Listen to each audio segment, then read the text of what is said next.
18 साल की उम्र में मुझे एक ऐसी बिगड़ी हुई लड़की मिली थी जिसे कोई अपनाना नहीं चाहता था। मैंने उसे बदलने की बहुत कोशिश की, लेकिन उसका दिल कभी मेरे लिए नहीं पिघला। बाद में जब उसका असली प्यार वापस आया, तब मुझे समझ आया कि उसके अंदर भी नरमी और प्यार था, बस वो मेरे लिए नहीं था। जिस दिन मैंने उसे छोड़ा, उस दिन मैंने झूठ बोला कि मैं अभी वापस आता हूँ, लेकिन फिर कभी लौट कर नहीं आया। 7 साल बाद फिल्म के सेट पर हमारी फिर मुलाकात हुई। अब वह एक मशहूर अभिनेत्री और फिल्म फेयर विजेता बन चुकी थी। उसने मेरा हाथ कसकर पकड़ लिया। तुम्हें वापस लाने जाऊं? आखिर तुम गए कहाँ थे? मैं इतना घबरा गया कि हथेलियों में पसीना आने लगा। लियो रोयान मुझसे सिर्फ 5 मीटर पीछे खड़ी थी। अगर मैं एक बार मुड़ जाता तो हमारी नजरें मिल जाती। लियो मैडम, अगले सीन में आपकी मुलाकात अपने एक्स से होगी।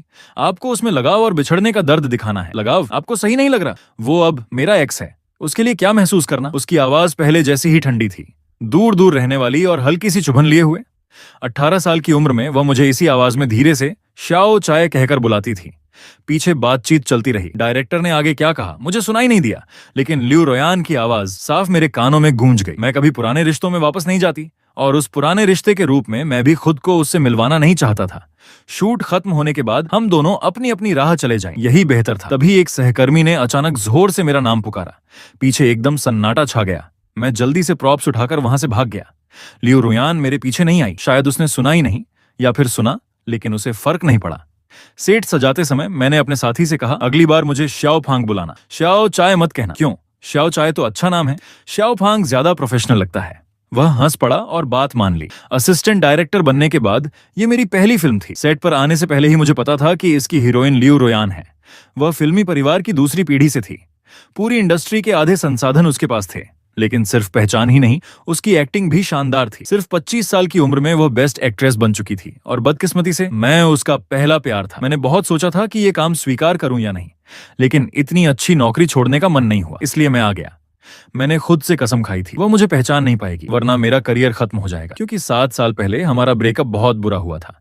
मैंने उसे चिट्ठी में लिखा था, मुझे पहले से पता था कि तुम फिल्मी परिवार से हो। मैं सिर्फ तुम्हारे करीब इसलिए आया था ताकि तुम्हारे परिवार की खबरें निकाल सकूं। मुझे तुम्हारे जैसी बदमाश लड़की कभी पसंद नहीं थी। मुझे शांत और सभ्य लड़कियां पसंद हैं। अब दोबारा कभी मत मिलना। चिट्ठी में जितना बेपरवाह दिख रहा था, असल में जाते समय मैं उतना ही टूटा हुआ था। मुझे नहीं पता लियो रोयान ने वो चिट्ठी पढ़कर क्या महसूस किया होगा, लेकिन उसका स्वभाव बहुत गुस्सैल था। अगर उसने मुझे पकड़ लिया तो शायद मेरा करियर भी खत्म हो जाता। असल जिंदगी में लियो रोयान टीवी से भी ज्यादा खूबसूरत थी। उसके जीन ही इतने कमाल के हैं। आखिर उसके माता पिता पुराने सुपरस्टार जो ठहरे। लियो रोयान की पर्सनैलिटी मुझे सबसे ज्यादा पसंद है। इतनी शालीन और सुंदर, स्कूल में तो जरूर सबसे खूबसूरत लड़की रही होगी। मैं लगभग खांस पड़ा। लियो रोयान स्कूल की क्वीन? बिल्कुल गलत। वह स्कूल की सबसे डरावनी लड़की थी। सब उसे दूर भागते थे। मैं आज भी नहीं भूल सकता जब मैंने उसे पहली बार देखा था। तेज बारिश हो रही थी। सड़क पर सब लोग जल्दी जल्दी भाग रहे थे, लेकिन वह अकेली सड़क किनारे बैठी थी, जैसे उसके अंदर जान ही ना हो। जब मैं उसके पास पहुंचा तभी उसने सिर उठाकर मुझे देखा। उसकी आवाज बेहद रूखी थी, दफा हो जाओ। फिर भी मैंने चुपचाप उसके सिर पर छाता कर दिया। यहीं से मेरी और लियो रोयान की कहानी शुरू हुई। मैंने सिर झटक कर पुरानी यादें हटाने की कोशिश की। सेठ बहुत शोरगुल वाला था, इसलिए मैं सीढ़ियों के पास चला गया। लेकिन जैसे ही दरवाजा खोला, मैंने देखा लियो रोयान अंधेरे में खड़ी थी। वह मुझे उसी ठंडी नजर से देख रही थी जैसे 7 साल पहले देखा करती थी। सीढ़ियों के पास सन्नाटा था। मैं सिर झुकाकर निकलने लगा, तभी उसने मुझे रोक लिया। Assistant director? अभी अभी ग्रेजुएट होकर सीधे डायरेक्टर झांग के साथ काम मिल गया। काफी काबिल हो। धन्यवाद। उम्र कितनी है? 22। हम दोनों की उम्र बराबर है, फिर भी तुम मुझे मैडम बुलाते हो। सब लोग आपको मैडम ही कहते हैं, यहाँ तक कि 43 साल के असिस्टेंट डायरेक्टर भी। तो फिर एक बार और बुलाओ। लियो मैडम। अंधेरे में मैं उसका चेहरा ठीक से नहीं देख पा रहा था, लेकिन ऐसा लगा जैसे लियो रोयान के होंठ हल्के से मुड़े हों। हालांकि उसकी मुस्कान में जरा भी गर्माहट नहीं थी। इतनी ठंडी कि मेरी रीढ़ में सिहरन दौड़ गई। फिर भी मेरे मन में एक उम्मीद थी, वह मुझे पहचान नहीं पाएगी। 7 साल पहले की तुलना में मैं पूरी तरह बदल चुका था। पहले मैं दुबला पतला बीमार सा लड़का था। अब लोग मुझे छोटा मोटा हैंडसम कहने लगे थे। यहाँ तक कि घर के रिश्तेदार भी मुझे पहचान नहीं पाते। फिर इस अंधेरे में वह कैसे पहचानती? लियो मैडम, आप आराम कीजिए, मैं चलता हूँ। तभी उसने फिर मुझे रोक लिया। रुको, तुम्हारा नाम क्या है? फांग युआन। मेरा नाम फांग युआन है। पहले कभी कोई और नाम इस्तेमाल किया था? नहीं। लियो रोयान चुप हो गई और मेरी पीठ पर ठंडा पसीना बहने लगा। असल में पहले मेरा नाम फांग युआन ही था। बाद में मैंने बदलकर फांग श्याओचाय रख लिया। उसने कभी मुझसे झूठ बोला था, अब मैंने उससे एक झूठ बोल दिया। हिसाब बराबर। 11वीं की गर्मियों की छुट्टियों में मुझे सड़क के कोने पर लियो रोयान मिली थी। उसने कहा था कि उसका कोई घर नहीं, कोई परिवार नहीं, और मैंने उसकी बात मान ली। मुझे लगा वह भी मेरी तरह एक छोड़ा हुआ गरीब बच्चा है। जब मैं छोटा था मेरे माता पिता तलाक लेकर अलग अलग बस गए थे। दोनों के नए परिवार थे, नए बच्चे थे, लेकिन मुझे कोई नहीं चाहता था। मुझे मेरी मौसी के घर छोड़ दिया गया। मैं बचपन से बहुत शांत और आज्ञाकारी था, क्योंकि अगर अच्छा बच्चा बनकर रहो तो कम से कम खाना मिल जाता है। मैं और लियू रोयान एक दूसरे से बिल्कुल अलग थे। वह सिगरेट पीती, लड़ाई करती, हर तरह की शरारत करती थी, और मैं शांत, शर्मीला, जिसे पढ़ाई के अलावा कुछ नहीं आता था। 12वीं में हम दोनों एक ही क्लास में आए। मैं पहली बेंच पर बैठता था, वह आखिरी बेंच पर। किसी को नहीं पता था कि उसका परिवार क्या करता है। यहां तक कि अफवाहें थीं कि उसके माता पिता ही नहीं हैं, कि वह बेघर है। स्कूल में हम अजनबियों जैसे रहते थे, लेकिन किसी को नहीं पता था कि हर रात लियू रोयान मेरे बेसमेंट की खिड़की खटखटाती थी। मैं उसके लिए थोड़ा सा स्थान खाली कर देता जहां वह जमीन पर सो जाती, और सुबह मौसी के उठने से पहले चुपचाप चली जाती, जैसे वह कभी आई ही ना हो। लियू रोयान अक्सर क्लास बंक करती थी और हर बार चोटिल होकर लौटती थी। उसकी मरहम पट्टी हमेशा मैं करता था। फांग श्याओचाय, थोड़ा धीरे नहीं कर सकते? मुझे श्याओचाय बुलाओ। ठीक है, श्याओचाय जी। श्याओचाय मेरा बचपन का नाम था, जो मेरी दिवंगत नानी ने रखा था। फांग श्याओचाय से ज्यादा मुझे श्याओचाय कहलाना पसंद था, क्योंकि लियू रोयान हमेशा मेरे यहाँ आकर सोती थी, तो मुझे लगता था कि वह मुझसे भी ज्यादा बेचारी है। और धीरे धीरे मेरे मन में एक और गलतफहमी पैदा हो गई। जब मैं किताब लाना भूल जाता और टीचर मुझे डांटते, तब लियू रोयान आखिरी बेंच से उठकर अपनी किताब मेरी डेस्क पर फेंक देती। जब दूसरे क्लास के लड़के मुझे परेशान करते, वह मेरे सामने खड़ी हो जाती। मुझे लगा हम दोनों एक दूसरे का सहारा हैं, लेकिन बाद में पता चला ऐसा कुछ भी नहीं था। लियू रोयान फिल्मी परिवार की बेटी थी। उसके घर में ढेर सारी लग्जरी स्पोर्ट्स कारें थीं। उसके एक जूते की कीमत में मेरे पूरे सीजन के कपड़े आ जाते। वह मेरे करीब सिर्फ इसलिए आई थी ताकि अपने परिवार को चिढ़ा सके। मेरी सोच अचानक टूट गई। जब मैं वापस सेट पर पहुंचा, किसी ने मेरे हाथ में मिल्क टी पकड़ा दी। गो झिंगचुआन फिर सेट पर आया है, पूरी टीम के लिए ड्रिंक्स लाया है। जल्दी देखो, इतना अमीर और हैंडसम लड़का और उसके साथ फिल्म क्वीन, क्या जोड़ी लग रही है। मैंने उधर देखा। लियू रोयान हल्का सा सिर झुकाए धैर्य से गु झिंगचुआन की बातें सुन रही थी। बाकियों की तरह मैं भी उस दृश्य से नजर नहीं हटा पाया। अचानक, जैसे उसे मेरे देखने का एहसास हुआ हो, उसने मेरी तरफ देखा। मैं तुरंत नजरें झुका गया। जब दोबारा ऊपर देखा, वह मुझे नहीं देख रही थी, जैसे वह पल सिर्फ मेरा भ्रम था। रोयान दी, शूट खत्म होने के बाद क्या आप मेरे साथ पेरिस फैशन शो चलेंगी? उसकी आवाज और अंदाज 7 साल पहले जैसा ही था, और मैं फिर अतीत में खो गया। हाई स्कूल के समय मैं और लियू रोयान सिर्फ साधारण सहपाठी थे, लेकिन कॉलेज एंट्रेंस एग्जाम खत्म होने के बाद उस गर्मियों में हम रिलेशनशिप में आ गए। लियू रोयान कभी बहुत रोमांटिक नहीं थी, लेकिन उसने मुझे ठुकराया भी नहीं। उसके मुंह से कभी मीठी बातें नहीं निकलती थी। फिर भी कुछ मामलों में वह अच्छी गर्लफ्रेंड थी। जैसे मैं बुलाऊं तो तुरंत आ जाती, और मुझ पर पैसे खर्च करने में कभी कंजूसी नहीं करती। लेकिन उसने कभी मुझे अपने दोस्तों से नहीं मिलवाया। एक बार मैं उसे सरप्राइज देने बिलियर्ड्स क्लब गया, लेकिन मुझे देखकर उसने चिढ़कर कहा, आगे से यहां मत आया करो। तब मैंने ज्यादा ध्यान नहीं दिया, मुझे लगा उसका स्वभाव ही ऐसा है। फिर गु झिंगचुआन सामने आया। उसने बड़ी आसानी से उसे पुकारा, रोयान दी, आप यहाँ कैसे? देखो, मैंने नई फेरारी खरीदी है। फिर उसने मेरी तरफ देखा, ये कौन है? मैंने कहा, हेलो, मैं लियू रोयान का बॉयफ्रेंड हूँ। वह जोर से हंसा, मजाक मत करो, रोयान दी तुम्हें क्यों पसंद करेंगे? उनके होने वाले बॉयफ्रेंड तो मैं हूं। हमारे परिवारों के बीच शादी तय है। लियू रोयान का चेहरा तुरंत काला पड़ गया। उसने गु झिंगचुआन को बाहर धकेलते हुए कहा, इसकी बात मत सुनो। मैंने उस रिश्ते के लिए कभी हाँ नहीं की, लेकिन उसकी सफाई बहुत कमजोर थी। बाद में उसके माता पिता खुद मुझसे मिलने आए। तब मुझे पता चला वह सिर्फ किसी अमीर परिवार की बेटी नहीं थी। उसका परिवार लगभग आधी एंटरटेनमेंट इंडस्ट्री पर कब्जा रखता था। लियू रोयान के अपने माता पिता से रिश्ते खराब थे, इसीलिए वह जानबूझकर महंगे स्कूल छोड़कर साधारण स्कूल में आई थी। जानबूझकर घर नहीं लौटती थी। उसके माता पिता हमेशा काम में व्यस्त रहते थे। उन्हें यह तक नहीं पता था कि उनकी बेटी बाहर क्या कर रही है। उस दिन बातचीत खत्म होने से पहले उसके पिता ने मुझसे कहा, फांग, शायद तुम्हें अभी तक समझ नहीं आया, लियू रोयान बहुत विद्रोही लड़की है। वह तुम्हारे साथ सिर्फ हमें परेशान करने के लिए है। वह सच में तुमसे प्यार नहीं करती। पहले भी वह ऐसा कर चुकी है। अगर भरोसा नहीं तो देखना कि वह झिंगचुआन के साथ कैसी रहती है। जिसे वह सच में पसंद करती है वह झिंगचुआन है। बस, दोनों बचपन से साथ बड़े हुए हैं, इसलिए उसे खुद अभी एहसास नहीं हुआ।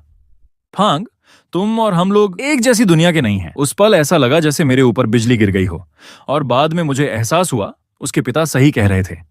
लियू रोयान मुंह से चाहे कहती रहे कि उसे गु झिंगचुआन परेशान करता है, लेकिन सच में वह उसके लिए बहुत धैर्य रखती थी।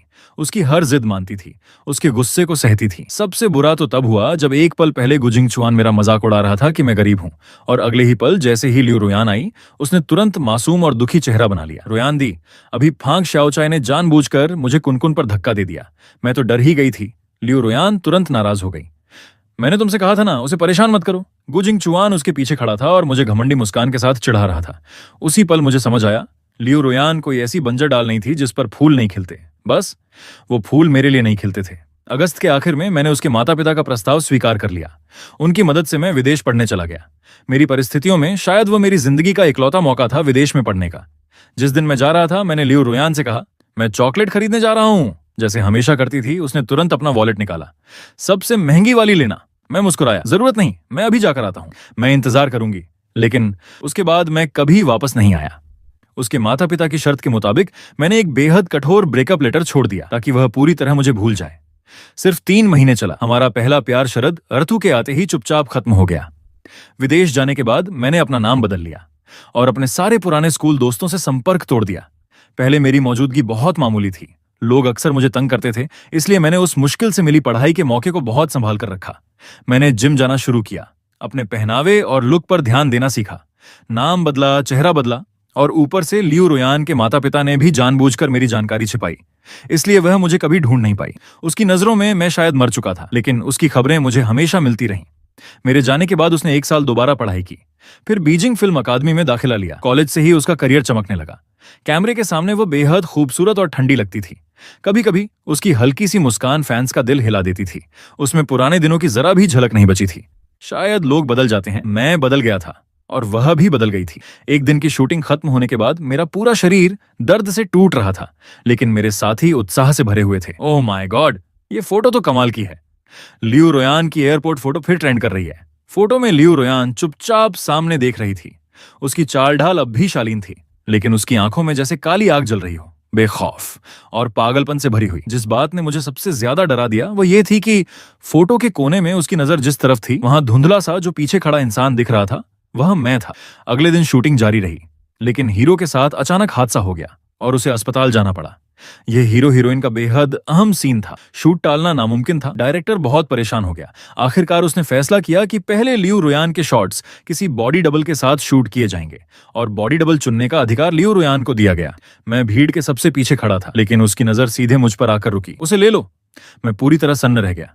डायरेक्टर को कोई आपत्ति नहीं थी, वैसे भी मुझे सिर्फ पीछे से दिखना था, लेकिन गलती से पहचान खुल न जाए, इसलिए मेकअप आर्टिस्ट ने मुझे पूरा तैयार किया। जब मैं लियो रोयान के सामने जाकर खड़ा हुआ तो एक पल के लिए वह खो सी गई। मैंने हिम्मत करके उसकी तरफ देखा भी नहीं। तुम बहुत नर्वस हो। मैंने कभी एक्टिंग नहीं की। तुम्हें एक्टिंग करने की जरूरत नहीं है, बस मेरी बात सुनो और रिलैक्स रहो। जब तुम घबराते हो तो तुम्हारा शरीर अकड़ जाता है। कैमरे में वो बहुत अननेचुरल लगता है। पहले गहरी सांस लो, अपने आप को शांत करो। ठीक है, धन्यवाद लियो मैडम। थोड़ी देर में कैमरा सिर्फ मेरी तरफ होगा, तुम बस मेरे डायलॉग सुनना। और क्या? लियो रोयान ने मेरी आंखों में देखते हुए धीरे धीरे पूछा, मेरी चॉकलेट? उसकी आंखों की वह जिद्दी चमक 7 साल बाद भी बिल्कुल वैसी ही थी। 7 साल हो गए, अब तक खरीद ली होगी, है ना? मेरे दिमाग में सिर्फ एक ही बात आई, मैं पकड़ा गया। लियो रोयान शायद बहुत पहले ही मुझे पहचान चुकी थी। और किस्मत देखो, यह वही सीन था जहां सालों बाद मिलने के बाद हीरोइन हीरो से अपने प्यार का इजहार करती है। कुछ पलों के लिए मुझे सच में लगा उसके बोले गए सारे डायलॉग असल में मेरे लिए थे। लेकिन ऐसा कैसे हो सकता था? असल जिंदगी में लियो रोयान ने मुझसे कभी प्यार भरी बातें नहीं की थीं। सीन खत्म होने के बाद डायरेक्टर ने मेरी तरफ अंगूठा उठाकर कहा, कमाल कर दिया, तुम में सच में एक्टिंग का टैलेंट है। अभी तुम्हारी आंखों का एक्सप्रेशन बिल्कुल परफेक्ट था। क्या ऐसा हो सकता है कि हम दोनों बस अपनी असली भावनाएं निभा रहे थे? उसके बाद के कई सीनों में लियो रोयान ने खास तौर पर मुझे ही अपने साथ काम करने के लिए चुना। मेरा सिर दर्द करने लगा। लियो रोयान से बहुत सारे लोगों के फायदे जुड़े थे, यहां तक कि डायरेक्टर भी उसे नाराज करने की हिम्मत नहीं करता था। ऐसे समय में मुझे अपने पास बुलाना अगर बदला नहीं था तो और क्या था? मैं एक साधारण असिस्टेंट से सीधे उसका पर्सनल असिस्टेंट डायरेक्टर बना दिया गया। दिन के 18 घंटे मुझे लगभग हर समय उसी के आसपास रहना पड़ता था। लेकिन मैं सिर्फ असिस्टेंट डायरेक्टर का काम नहीं कर रहा था। जैसे सेट पर भारी सामान उठाना, बाकी लड़कों की तरह मैं भी मदद करने गया। मैंने अभी आस्तीन ऊपर की ही थी कि लियो रोयान ने अचानक मेरा हाथ पकड़ लिया, जाकर मेरे लिए मिल्क टी खरीदो। सिर्फ मिल्क टी ही नहीं, उसने ढेर सारे स्नैक्स भी मंगवाए। हालांकि वह आराम से ऑनलाइन ऑर्डर कर सकती थी, लेकिन वह जिद करके मुझे खुद भेजती थी। सच कहूं तो बाकी सहकर्मी मुझसे जलने लगे थे, क्योंकि काम के बहाने मुझे आराम करने का मौका मिल जाता था। लेकिन मजे की बात यह थी, जब मैं सब खरीद कर वापस आता तो लियो रोयान कहती कि उसका खाने का मन नहीं है। 1 हफ्ते तक उसके साथ ऐसे काम करते करते मेरा वजन तक बढ़ गया। धीरे धीरे बाकी लोगों को भी कुछ अजीब लगने लगा। ऐसा नहीं हो सकता, लेकिन वह सच में तुम्हें बहुत स्पेशल ट्रीट करती है। लियो रोयान की कंपनी ने इस फिल्म में पैसा लगाया है। उसने पहले वाले असिस्टेंट डायरेक्टर्स को तो डांट भी दिया था, लेकिन तुम्हें उसने कभी नहीं डांटा। ऐसी कोई बात नहीं, बस रहने दो। अगर वो मुझे परेशान न करे तो वही बहुत बड़ी बात है। सेठ पर फैल रही बातें जल्दी ही गुजिंगचुआन के कानों तक पहुंच गईं। वह तुरंत सेट पर आ धमका। तो तुम हो रुयान दी के नए असिस्टेंट डायरेक्टर। इतनी कम उम्र में काम ठीक से कर लोगे? मिस्टर गु, कृपया लोगों को उनके चेहरे से जज मत कीजिए। गु जिंगचुआन ने होंठ टेढ़े किए और काफी देर तक मुझे घूरता रहा। क्या हम पहले कहीं मिले हैं? शायद आपको गलतफहमी हुई है। तुम जैसे लोगों को मैंने बहुत देखा है, सिर्फ इसलिए कि रुयान दी तुम्हें महत्व दे रही है। ये मत समझना कि तुम ऊपर चढ़ जाओगे। मैं सलाह दूंगा कि अपनी औकात पहचानो, वरना आखिर में पछताने का मौका भी नहीं मिलेगा। आप कहना क्या चाहते हैं? तुम रुयान दी के पुराने बॉयफ्रेंड जैसे लगते हो। तो वह तुम्हें इसलिए पास रख रही है क्योंकि तुम उसकी जगह भरने वाले बदले हो। ऐसा नहीं कि वो तुम्हारी बहुत तारीफ करती है। रुयान दी उस आदमी से नफरत करती है, इसलिए ज्यादा खुश मत हो। मैंने सीधा पूछा, अगर नफरत करती है तो फिर उसी जैसा इंसान क्यों ढूंढ रही है? क्या ये विरोधाभासी नहीं है? गु जिंगचुआन तुरंत चुप हो गया, गुस्से में पैर पटकते हुए चला गया। लेकिन उसके जाने के बाद मेरा दिल बुरी तरह उलझ गया। तो लियू रुयान सच में मुझसे नफरत करती है। और फिर उसी रात लियू रुयान ने अचानक मुझे मैसेज किया। उसने कहा कि मैं उसके लिए दवा लेकर आऊं। वह फिल्म की हीरोइन थी, उसे नाराज करना मुमकिन नहीं था, इसलिए मैं चला गया। मुझे लगा था कि वह फिर मुझे परेशान करने का बहाना ढूंढ रही है, लेकिन इस बार वह सच में बीमार थी। उसके माथे पर बड़े बड़े पसीने की बूंदें थीं। तुम्हें क्या हुआ? पेट में दर्द? तुम्हारी असिस्टेंट कहाँ है? वो चली गई है, समय पर वापस नहीं आ पाएगी। अजीब बात है, लियू रुयान को पहले कभी पेट की बीमारी नहीं थी। तुम्हारे पेट को क्या हुआ? जिस साल मैंने दोबारा परीक्षा की तैयारी की, उस दौरान ठीक से खाना नहीं खाया। खाना क्यों नहीं खाया? उसने हल्की झुकी आंखों से मेरी तरफ देखा और अचानक मुझे पुराने दिन याद आ गए। जब वह मेरे बेसमेंट में सोने आती थी तो मैं हमेशा उसके लिए खाना बचा कर रखता था। जब तक मैं अपना होमवर्क खत्म करता, वह अक्सर सब कुछ साफ कर चुकी होती थी। स्कूल की कैंटीन में नहीं खाती थी, बेकार लगता था। हाँ, ये बिल्कुल उसी जैसा जवाब था। तभी मेरी नजर मेज पर गई। वहां गरम गरम खाने से भरी पूरी टेबल सजी हुई थी। पेट दर्द कर रहा है, खा नहीं पा रही, तो काफी अफसोस की बात है। मैं तो रोज सेट का घटिया खाना खाकर परेशान हो चुका हूँ। तुम खा लो, वरना बेकार जाएगा। अगर नहीं खाना तो फेंक देना। मैंने डिस्पोजेबल चॉपस्टिक्स खोली और टेबल के पास बैठ गया।